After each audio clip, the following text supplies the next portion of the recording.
शमशेर खान की खास खबर। भंडारा जिले में गौ हत्या के बढ़ते मामलों पर सख्त संदेश देने के लिए कादा पुलिस ने एक कड़ा और मिसाल कायम करने वाला कदम उठाया है। पुलिस अधीक्षक के निर्देश पर कादा पुलिस थाने के थाना प्रभारी गोकुल सूर्यवंशी के नेतृत्व में गौ हत्या के आरोप में पकड़े गए 3 आरोपियों को शहर में सार्वजनिक रूप से गश्त कराया गया। इस कार्रवाई का उद्देश्य सिर्फ सजा नहीं बल्कि समाज में भय और चेतावनी का संदेश देना था, ताकि भविष्य में कोई भी व्यक्ति इस प्रकार का अपराध करने से पहले 100 बार सोचे। भंडारा में यह पहली बार हुआ है कि गौ हत्या के आरोपियों को शहर में घुमाकर जनता के सामने लाया गया। इससे पूरे जिले में यह साफ संदेश गया है कि गौ हत्या और तस्करी किसी भी हाल में बर्दाश्त नहीं की जाएगी। कादा पुलिस ने नागरिकों से अपील की है कि अगर कहीं भी गौ तस्करी या गौ हत्या की जानकारी मिले तो तुरंत पुलिस को सूचित करे। पुलिस ने ये भी कहा कि आगे भी ऐसे अपराधियों के खिलाफ इसी तरह की कड़ी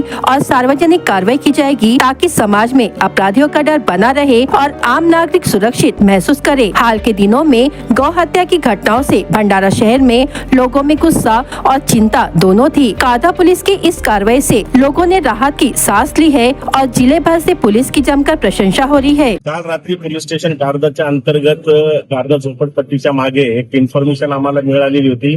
काही आरोपी हे गाय कटिंग करीत आहेत।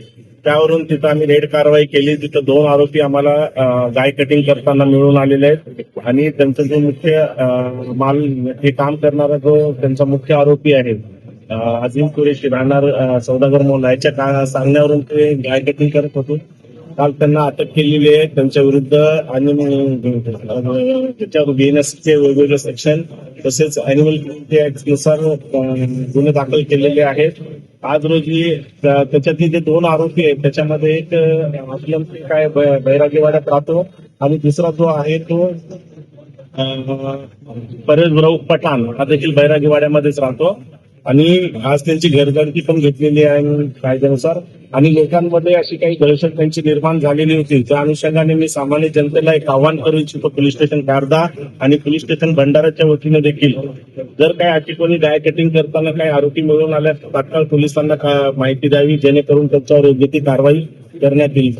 यापूर्वी देखील महाराष्ट्र शासनाने गौ हत्याला प्रतिबंध केलेले आहेत। यापूर्वी देखील असे काही आरोपी जर हे प्रकार करत असतील तर त्यांच्यावर आम्ही कठोर ते कठोर कारवाई माननीय पोलीस अधीक्षक नूरुल हसन साहेबांच्या मार्गदर्शनाने करीत आहोत। बीएनएसचे आम्ही 325, 3.5 असे सेक्शन लावलेले आहेत। तसेच प्राण्यांचं संरक्षण कायदा जो आहे त्याचे 5 आणि 9 सेक्शन या सेक्शन नुसार यांच्यावर गुन्हे दाखल केलेले आहेत। आज रोजी कोर्टात हजर करून पुढील कारवाई आम्ही करीत आहोत। एक लोकांमध्ये एक पॉझिटिव्ह मेसेज जायला पाहिजे आणि जर कोणी असे गुन्हे करत असतील किंवा इतर कोणी काही गुन्हे करत असतील तर त्या अनुषंगाने तात्काळ पोलिसांना माहिती द्यायला पाहिजे, जेणेकरून भंडारा पोलीस त्याच्यावर तात्काळ कारवाई करतील।